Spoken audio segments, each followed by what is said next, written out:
Hello, everyone.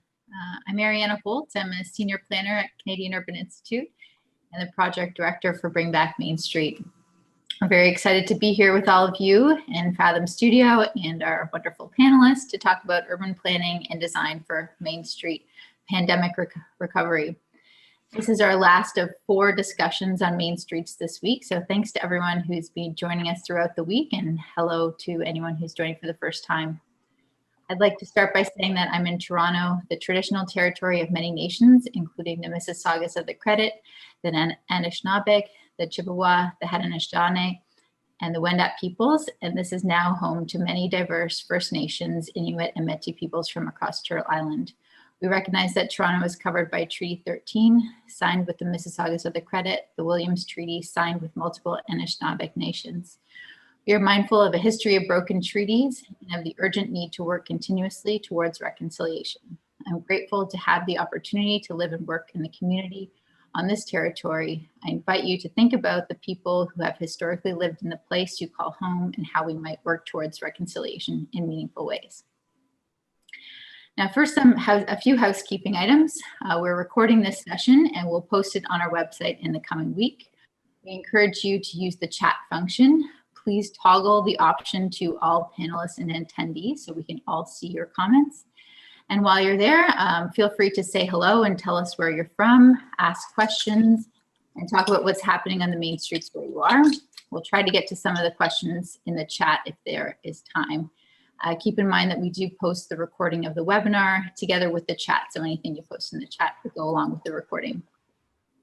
Now, early in the spring, CY embarked on the Bring Back Main Street project, which if you're here, you've probably heard of.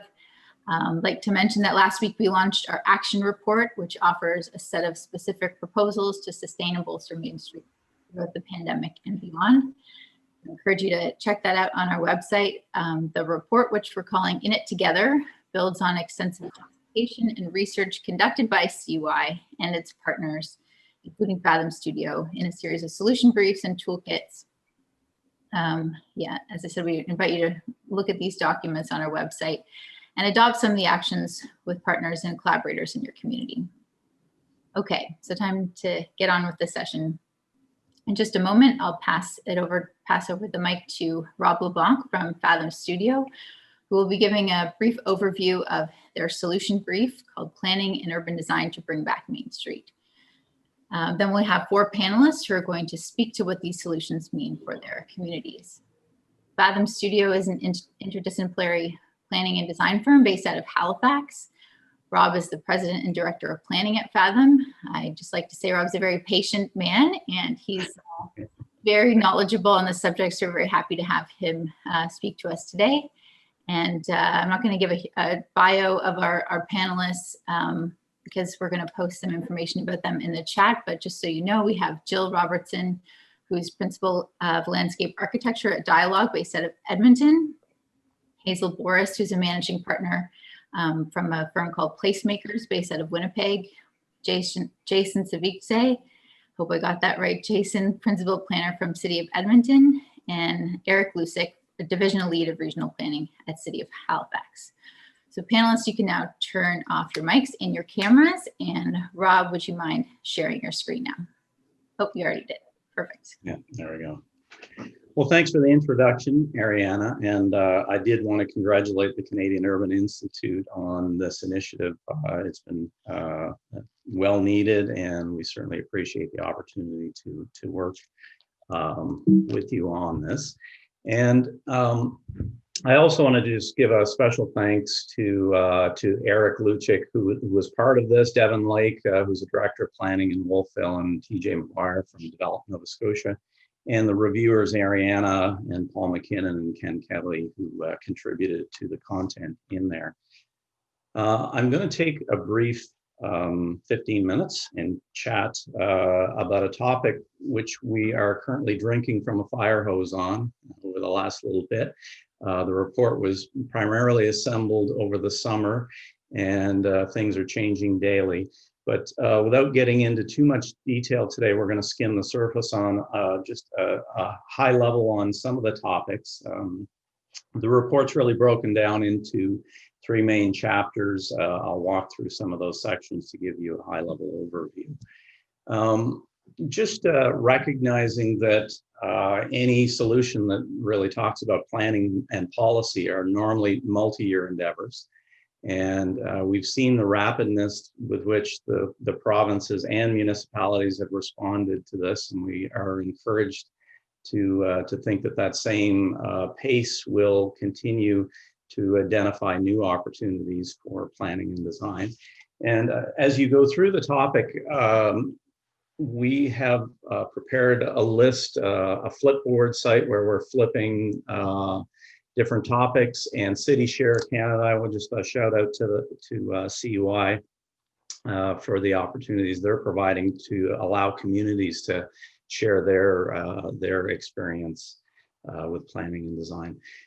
And overall, you know, we recognize there's no one-size-fits-all solution for Main Street. We recognize that every Main Street has its own peculiarities and qualities that make it unique. So it's a tough topic to discuss generally about what we think are solutions to bring back Main Street.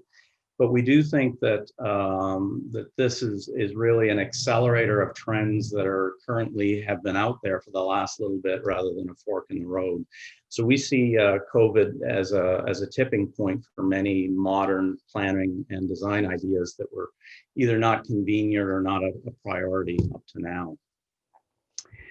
Without getting into some detail, we did try to break the Main Street down into three topologies, one being the business district Main Street, which I think in many cases has suffered the most because of the reliance on tourists and office workers and theaters and all those sorts of activities that bring life to that Main Street.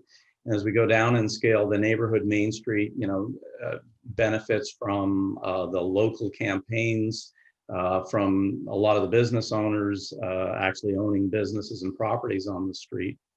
So they have a greater say in how rapid change can affect Main Street. And then the more rural municipalities, which don't have, in many cases, bids or organizational contacts with municipalities, and they have to deal more closely with provincial organizations of transportation to get things done. So really the first 6 months focused on bringing people outdoors, expanding sidewalks and providing relief with sidewalk patios and cafes, temporary parks, tactical urban installations. And the next 6 months, we see a move into more policy and planning issues, which will address affordable housing, greater density near our main streets, and that. So as we move into chapter 2 of the report, which focuses on the larger scale issues of planning policy, we've suggested a number of initiatives. Some of them are we've classified as quick wins, and those are ones that we think can be done relatively rapidly. So this was one that was actually held in Charlottetown a couple of days ago, and it was designed to bring people together, the business community and the public, in a series of workshops to look at you know, what they could do to improve their main streets and the areas around the heritage districts. And we held a walkabout through downtown with Catherine Hennessy here in this picture, had the media involved, and had a whole series of engagement sessions asking people kind of what they love and maybe not about their community and Main Street, what things they would like to do on the Main Street, and what their priorities might be. One of the other quick win initiatives, and some are smaller scale, would be looking at winter city placemaking. You know, we're going to continue to rely on the outdoors throughout the winter. And places like Edmonton and Saskatoon have drafted winter city guidelines with all kinds of different insights that I think are valuable for us to learn. And then you look at places like Montreal that have have been doing this for a long, long time and have some really great examples to follow.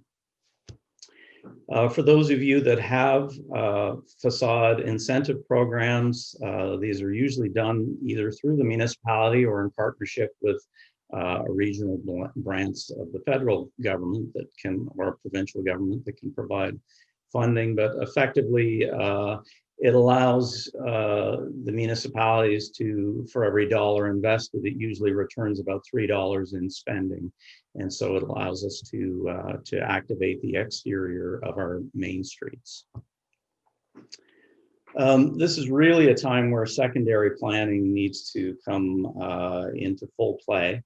And secondary planning is really, building on the municipal plan and the land use bylaws to look at more detailed areas in much more detail. And we think that now is the time, with everything that's changing, to start to look at these secondary plans, which could include streetscape plans or signage and wayfinding strategies, parks and open space plans, but just a real opportunity for that to happen over the next short term.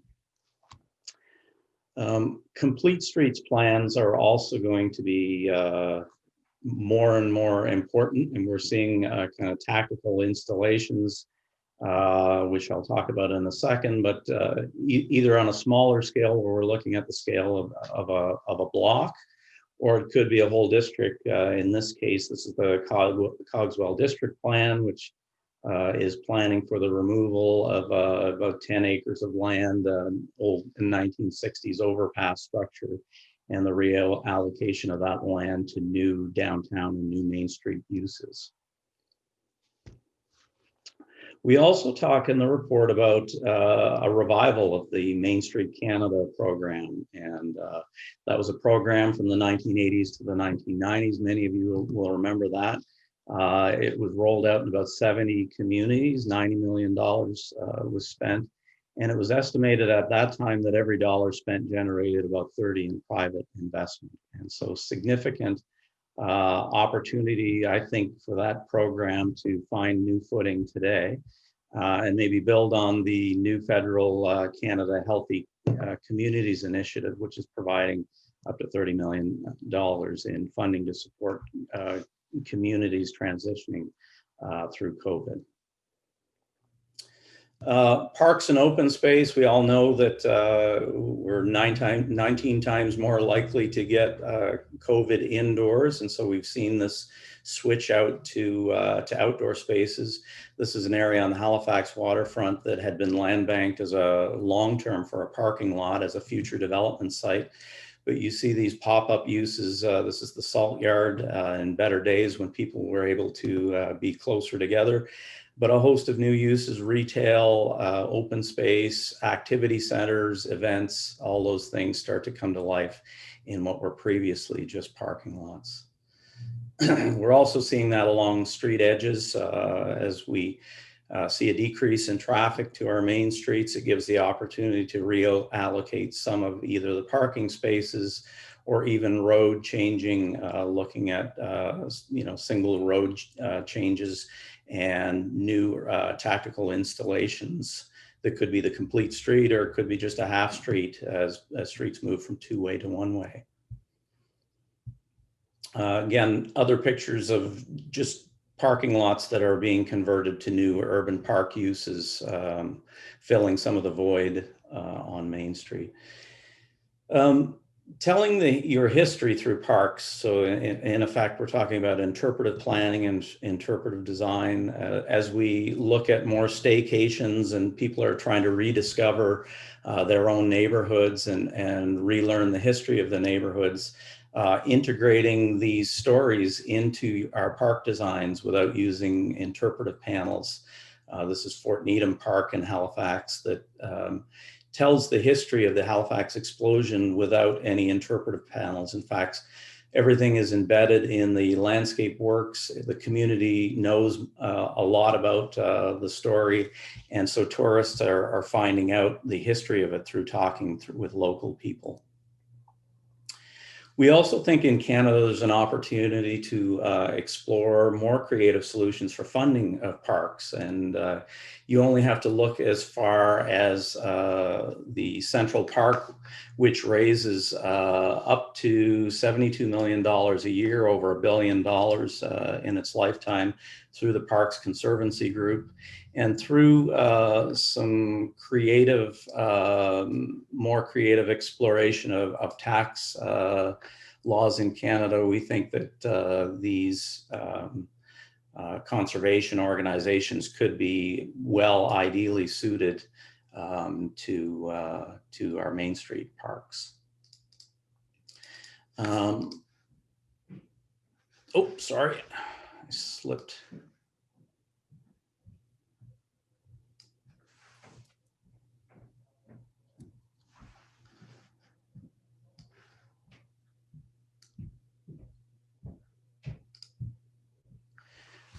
Zoning reforms, the report goes into quite some detail about density done right and some of the work that Ryerson has done over the last little bit about distributed density, bringing better forms of density to our Main Street rather than concentrating it.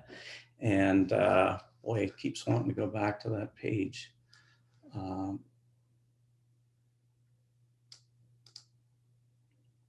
Inclusionary zoning policies. So we're seeing what was a problem in 2019 with 283,000 on a waiting list for affordable housing in Canada. About 2/3 of those had been on the list for over 2 years, is even that much more pronounced. Every city, every community needs to be looking at affordable housing, either through incentivizing developers to include a greater proportion of affordable units in new residential developments, or upzoning land and then using some of the upzone to put into funds for either using a bonus rate structure where that money is put aside for new affordable housing initiatives. The use of form-based codes in cities as well too, being able to provide developers and the community with certainty about what developments will be permitted in areas. And again, Halifax, Charlottetown, some other cities have looked at implementing form-based codes to really streamline how development happens. It usually requires much more investment upfront on the point of the developer, but it creates much more certainty in the process.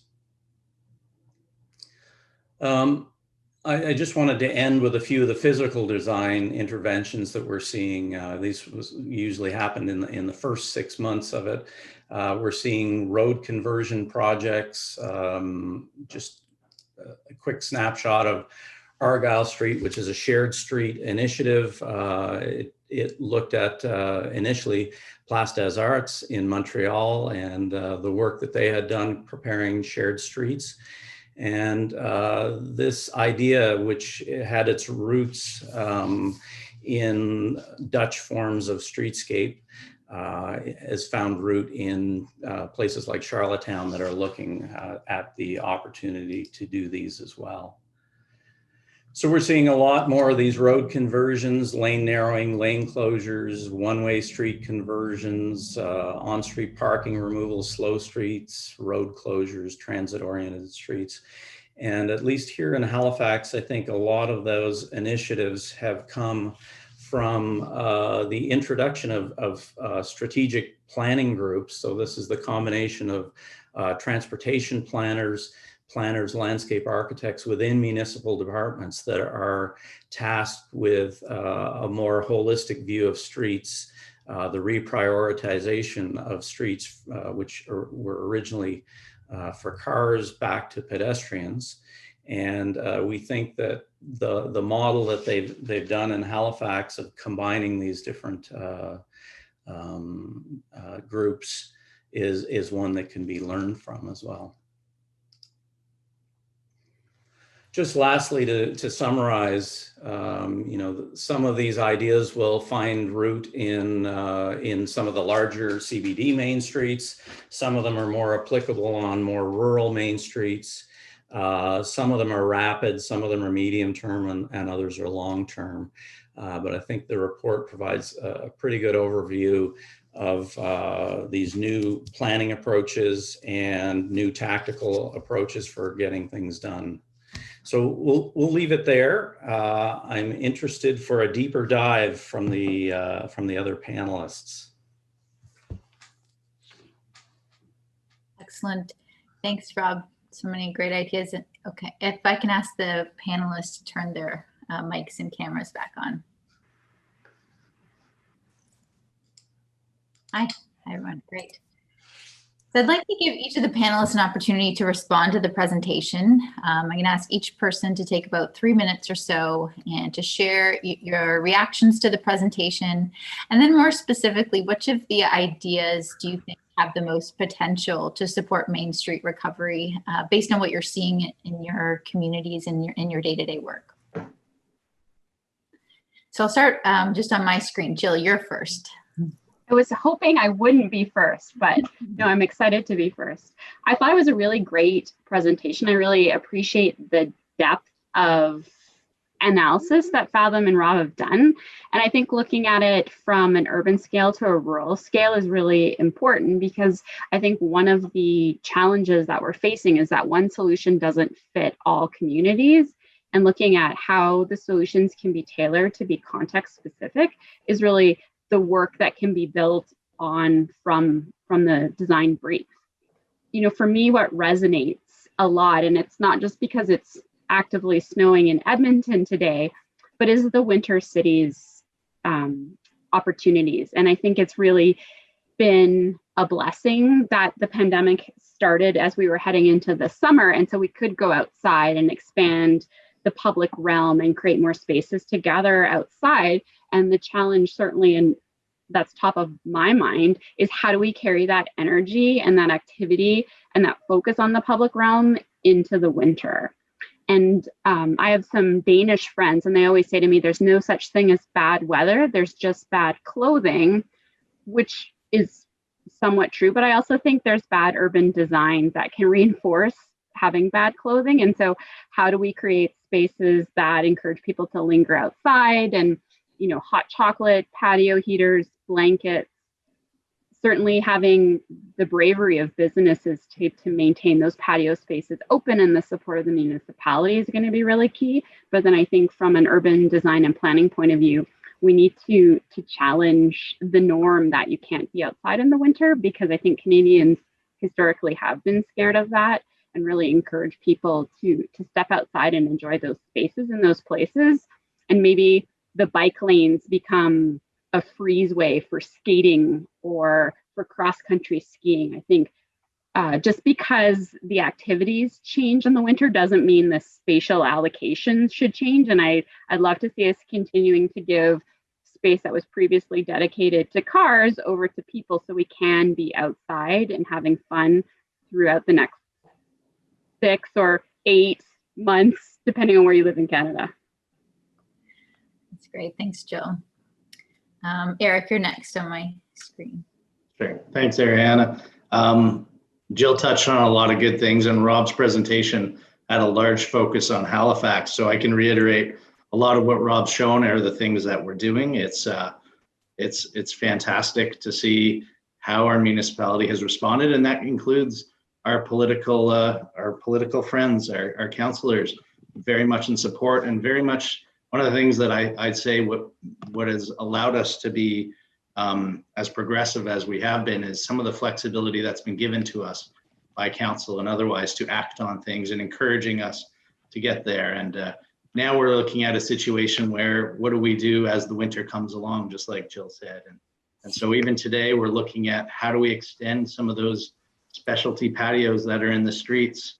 How do we extend those through the winter? Can we, you know, what are the requirements to do that because of snow clearing or otherwise, where a lot of these patios rest? Some of the early hits for us, and I'd like to say that the Atlantic provinces have actually, we've fared fairly well through this, whether that's lucky or otherwise. But you know, some of the things, the early hits to us were closing parks and things like that. So there was no opportunity to go into parks, and then the impact, you'd see it on the streets where you'd have additional crowding. So the municipality responded by expanding streets or closing a few streets that would allow people to get out and still participate and still, get some fresh air. So there's quite a bit happening. And again, Rob touched on many things. So I'd just like to, just reiterate some of the great things are these specialty streets that we have here.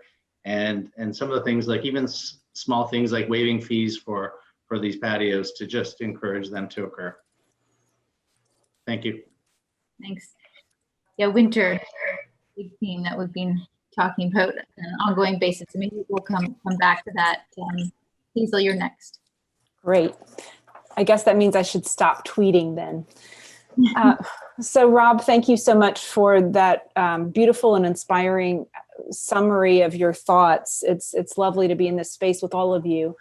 And I think that I love that you have made it context sensitive and realizing that many of the solutions that you have proposed are very appropriate for some parts of cities and towns and make more sense based on where we are within that rural to urban spectrum. And I would like maybe us to also think about which kinds of interventions work in the cities that don't have those incredibly intact, beautiful main streets that you're showing, the ones that have become more suburbanized over time.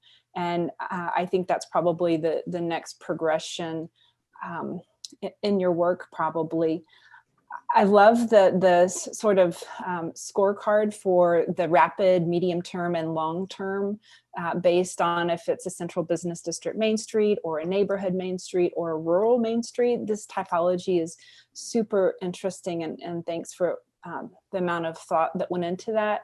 I would love, however, for the first item under phase 3 long term of undertaking zoning reform, I think the larger, more holistic reforms of, rewriting an entire development bylaw, certainly that's a long-term initiative. But I think those sort of code hacks and the sort of, urban acupuncture that's really required right now for cities and towns to become more resilient during however long we have left with COVID is really something I'd love to see for all of us under phase 1 rapid. So, things like the Project for Code Reform or other sorts of incremental initiatives like the Lean Code tool, all those sorts of documents help with looking at what we can do. And I realize so many cities have already done things like allowed outdoor eating and shopping and learning and worshiping and all of the entertainment. But how else could we make it easier, especially as we progress to the winter? So I think that that's an ongoing dialogue that I look forward to having with you. Yeah, there's a real tension between, doing what we need to do in the short term, but then thinking about the long term as well, and planning, these things just take a long time. Jason, you're next. For sure. Well, happy Friday, everybody. And I wanted to give a big shout out to CUI for inviting me to participate in this panel. I deeply admire a lot of the folks who are on the panel, and I heard that there's over 200 people that are tuning in. So a big A+ for all of you for getting out of bed when it's snowing outside. I know we want to stay cozy and comfortable. Before I share some of my impressions, I do want to just acknowledge the land that I'm fortunate to work and live in, which is Treaty 6 territory in Edmonton, Alberta, which is the traditional meeting ground for many Indigenous peoples, including Cree, Dene, Saulteaux, Nakota Sioux, and Blackfoot peoples. So I think overall, the presentation was really fantastic. So really a great job to Fathom and Rob. I think it really paints the picture for why our main streets are important and why and how investment in them can actually support revenue generation as well as cost savings. I think a lot of the ideas, though, are inspirational, but I do think that for many of us as working in planning and design, these are strategies that have been advocated for with communities for quite some time. But I think with COVID, we've really just seen an acceleration of an urgency to move forward with them with intention and purpose. And, we've heard the word pivot, and so that's sort of the current city zeitgeist of the moment. So how are governments shifting and governing differently? I think that for the most part, our desired destinations are the same. We want our main streets to support social connectedness. We want access and accessibility. We want local economic vitality, and we want a high quality public realm. But we're really at a different starting point because of COVID. And so I think it's important to recognize that. And a document like this really is one of many in our toolbox that really helps to punctuate the business case and the rationale for moving forward. When I looked at some of the actions, and I haven't gone through the document in totality, but hoping to do that over the weekend, but some of the actions that you referenced, Rob, in terms of the visioning block party, reconverting our streets for, streeteries, having places for people to gather safely, all of those to me really speak to this idea and this concept of the main street as being a living laboratory. That we say our cities are labs, but I do think if we think about any place in our cities, main streets are that opportunity to test our ideas and our assumptions, to see what works and what doesn't. And it really is an invitation to everybody to really be mini scientists in their own communities. And so those actions to sort of reconvert our space really provide an opportunity for us to blow things up, to see what can be done, to see what strategies we can refine. And so I think that's one of the most exciting parts of this sort of opportunity, and sort of the silver lining of COVID, is that we get to test things out. And if we think about a laboratory, I did my undergraduate degree in biochemistry, and there's different roles and responsibilities in a lab. We have your principal researcher investigator who's helping to frame a question. You have your administrators who are inviting people to participate in the study. You have those who are actually facilitating the experiments. You have those who are collecting data. You have those who are analyzing the data. And so collaboratively, we're really trying to see what works, what doesn't, trying to see if your findings support your questions. And I think just like a lab, we need to be conscious that our Main Street strategies might not work. And so it's about going back to the drawing board and inviting participants to be part of the conversation. The other point that I want to make is that, as city builders, we constantly espouse building cities and main streets for everybody and for all.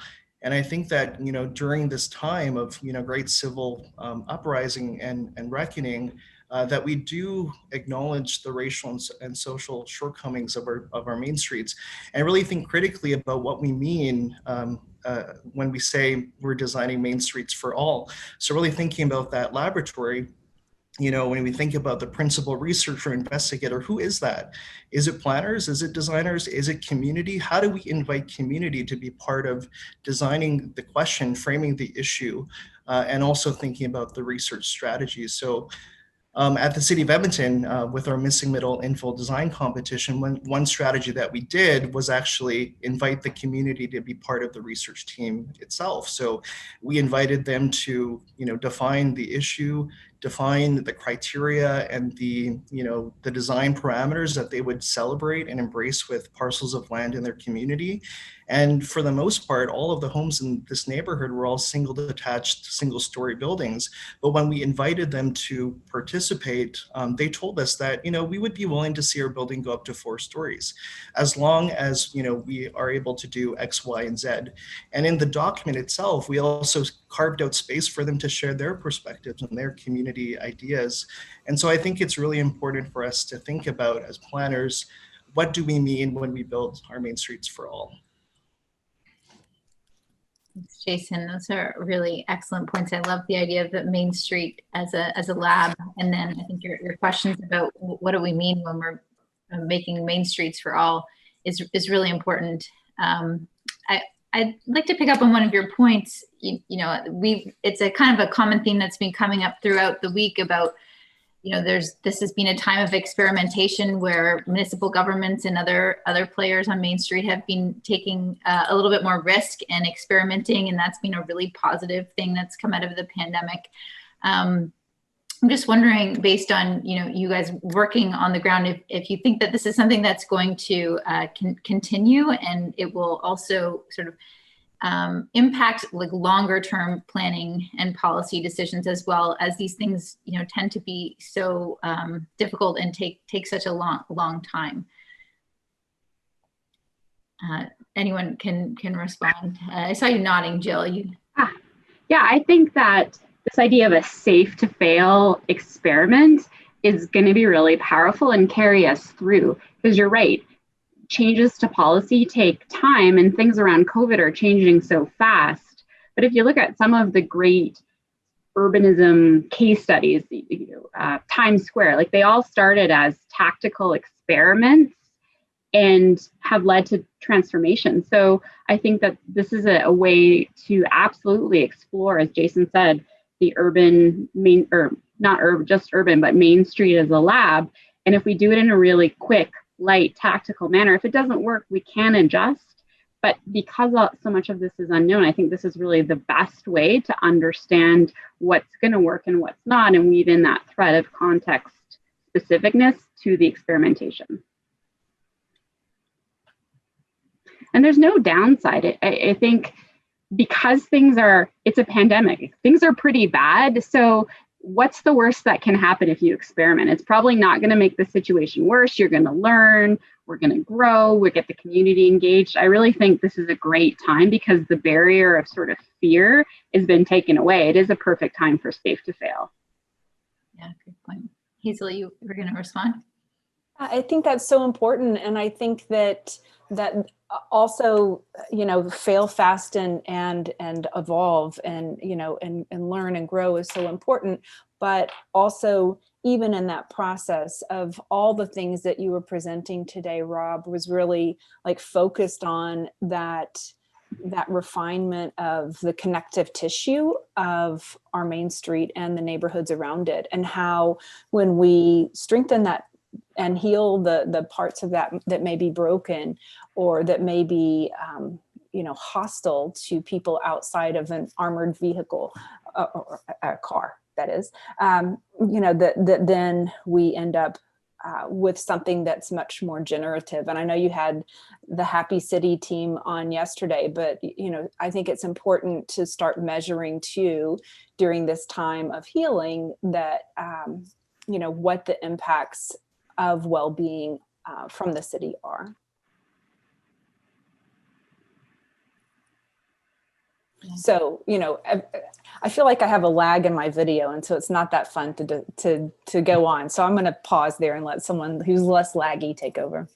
Yeah, maybe I could just pick up on that for a second. I guess, in Halifax, back looking at our research here at what cities we're doing, the formation of the strategic transportation planning group and taking people out of the traditional silos that they tend to want to live in, where planners love to do the engagement and get good ideas.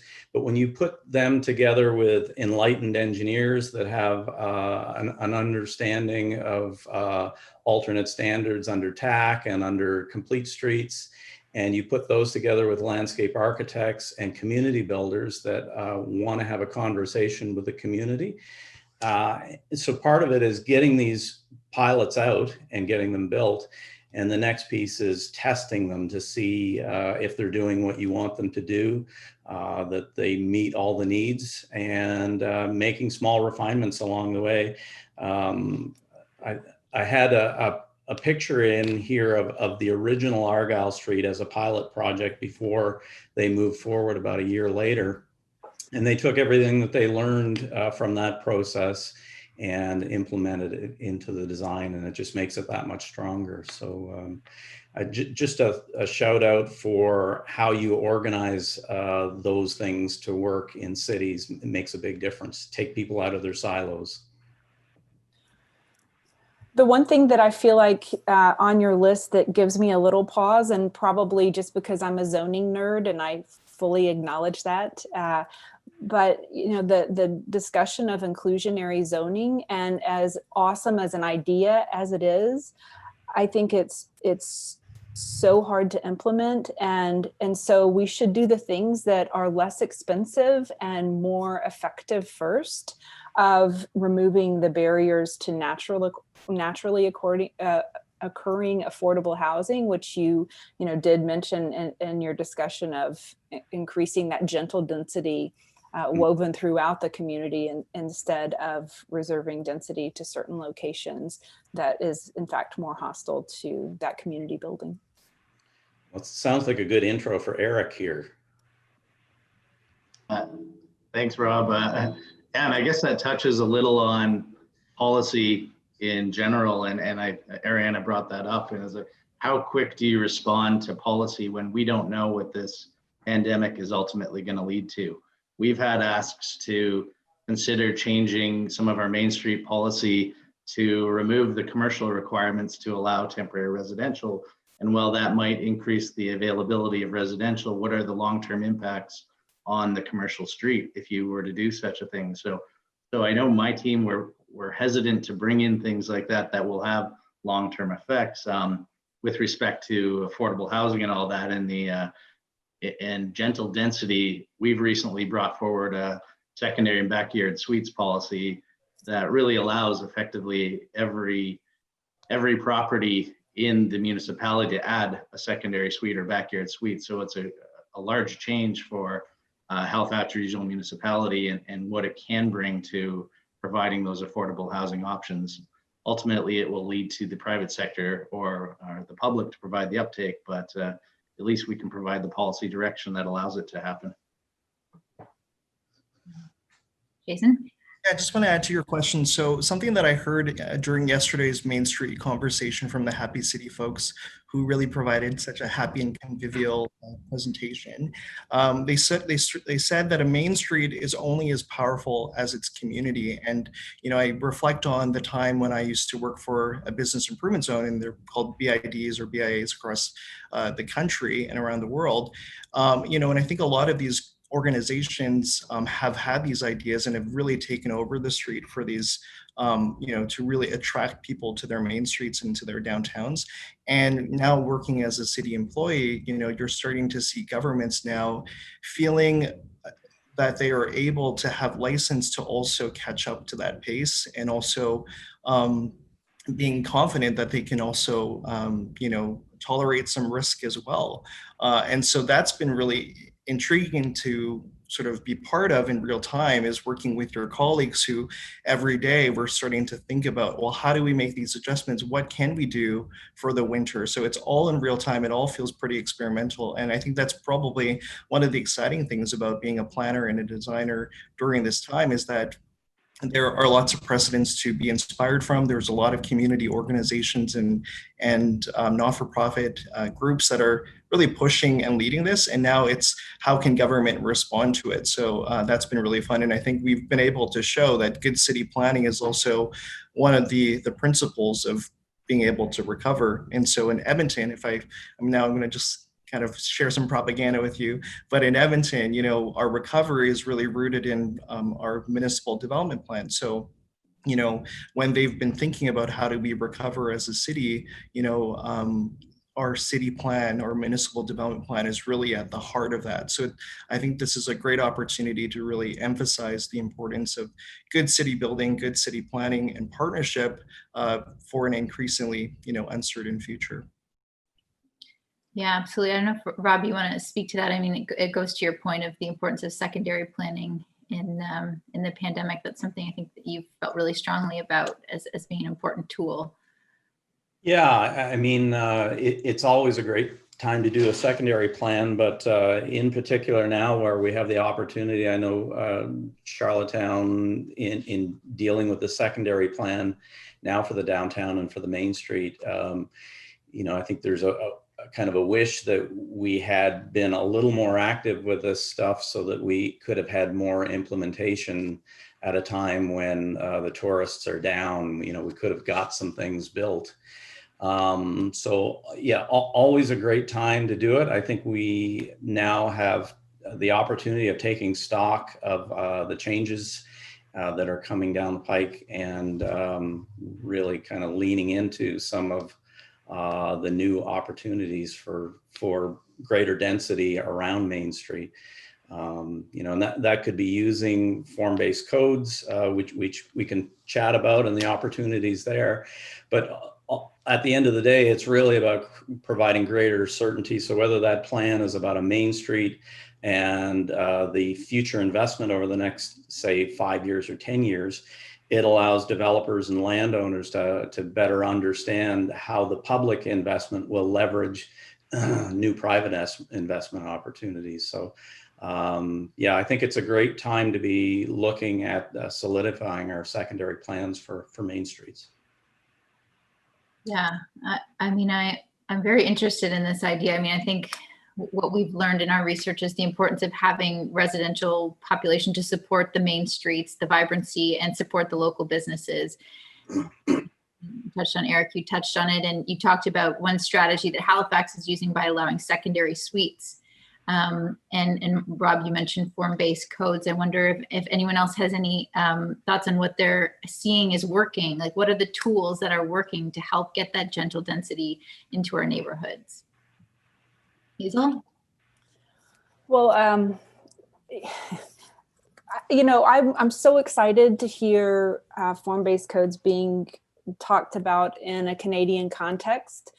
We've written 71, and the vast majority of those are in the US or in Eastern Europe and Asia. And so I'm so excited that people are considering form-based development bylaws and form-based codes as ways to do this. But once again, I think those like incremental steps, especially for the places that don't necessarily have the budgets in place right now to do that.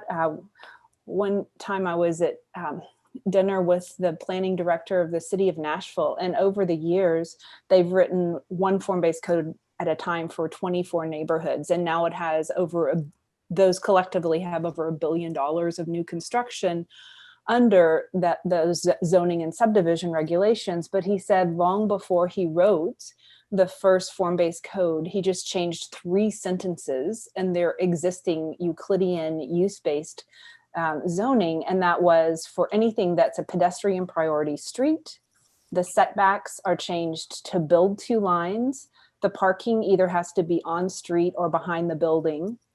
And there's a minimum of 70% glass between 2 feet and 10 feet above the ground plane. And so those very simple things doesn't require a large dollar amount, a large political understanding, or a long amount of time, but it can really help.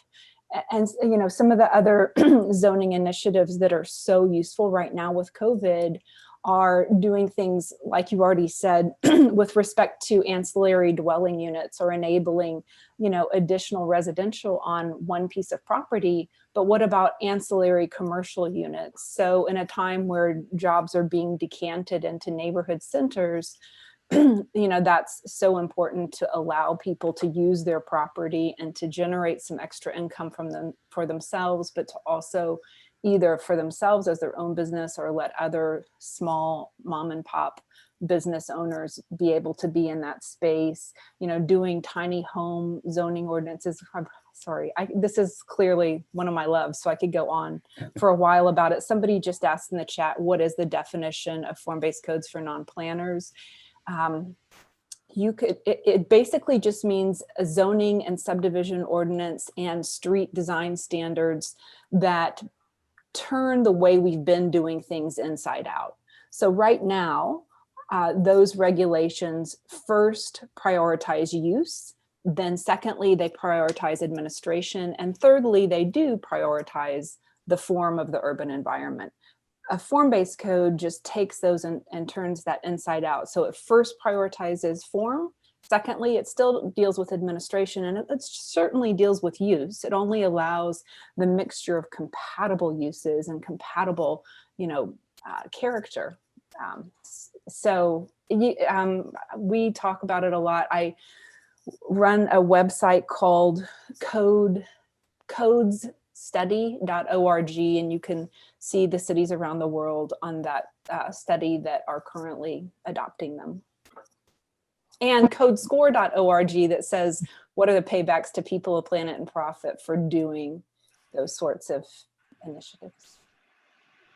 One of the things I was going to add is that I think we need to have that blend of ingredients. So the municipality needs to help create the policy environment, but we need to make sure we're supporting private investment. So much of the recovery is going to be tied to private investment because municipalities are financially strapped. So, because I work in the private sector, when this started, we saw a lot of projects go on hold as private developers weren't sure what's going to happen.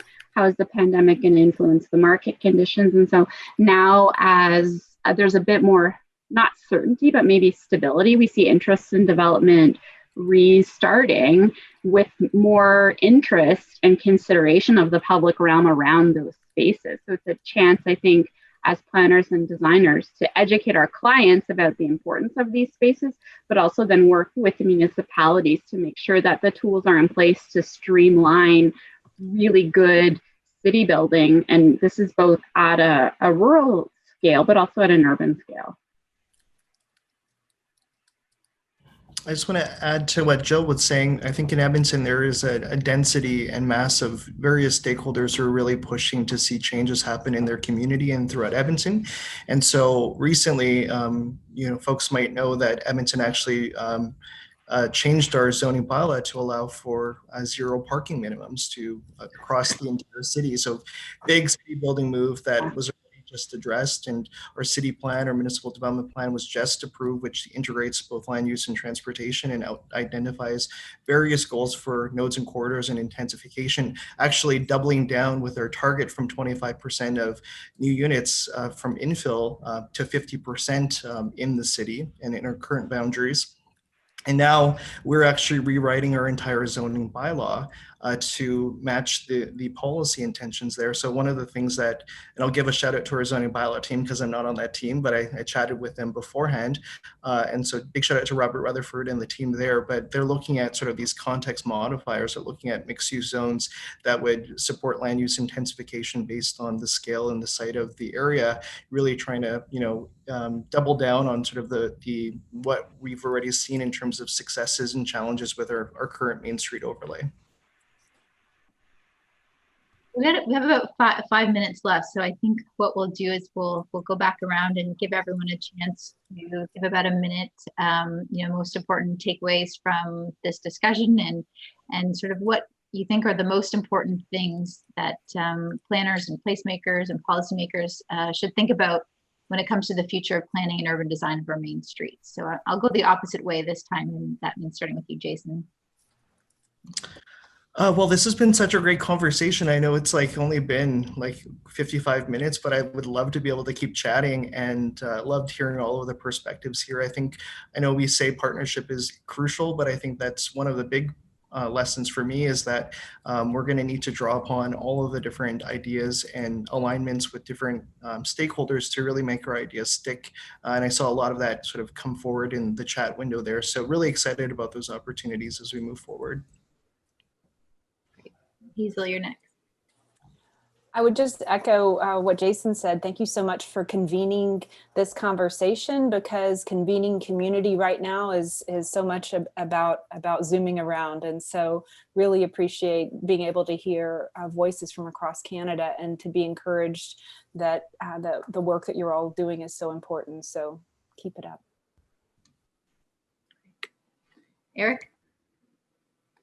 I think it's a fantastic conversation, and just opening up the opportunity for the discussion is your biggest start for making sure that change happens going forward. I reiterate the value of flexibility, trial, things like that. Now's the time to make your change. I've heard a comment made by our CAO is you don't want to waste, a situation like this that is a pandemic where you can make change for good. So going forward, I think this is our opportunity. Jill? I echo everything that's been said. It's been a great conversation. And actually from it, I'm taking a sense of optimism.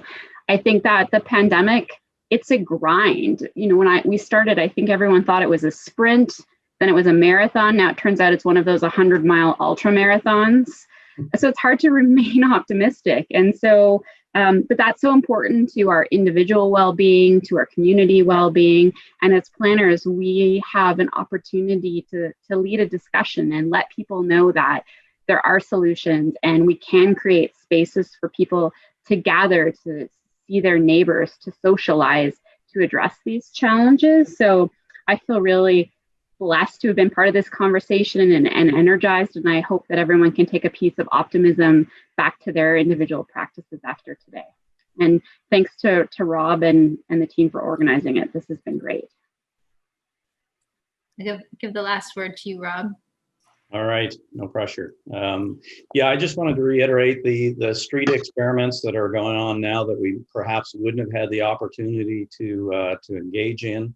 The need for the de-siloization of different departments and bringing together, like minds to do things. I didn't get as much time as I would have liked to talk about the importance of parks and open space, because I think, if the thrust is trying to get more density near Main Street, more people living on Main Street, we need to take stock of our park and open space networks and make sure that we're planning them for future populations. And so while land prices are relatively low and uncertainty is high, now is a good opportunity for municipalities to be looking and taking stock of that and perhaps investing in their park spaces. Well, I'm glad people are feeling optimistic. I feel that too. There's a lot of energy and great ideas here. And yeah, thank you all very much for your time. And thanks to all everyone for tuning in and participating in the chat. Big thanks to Rob and Fathom Studio for all your work on the solution brief. And we are planning a couple talks, I think next week or the week after, on parks with the park people. So you can stay tuned for more conversations on that. This concludes Bring Back Main Street Action Week. So thanks again, everyone, for tuning in, and we'll be in touch soon. Thanks. Bye-bye. Thanks all. Thanks, everyone.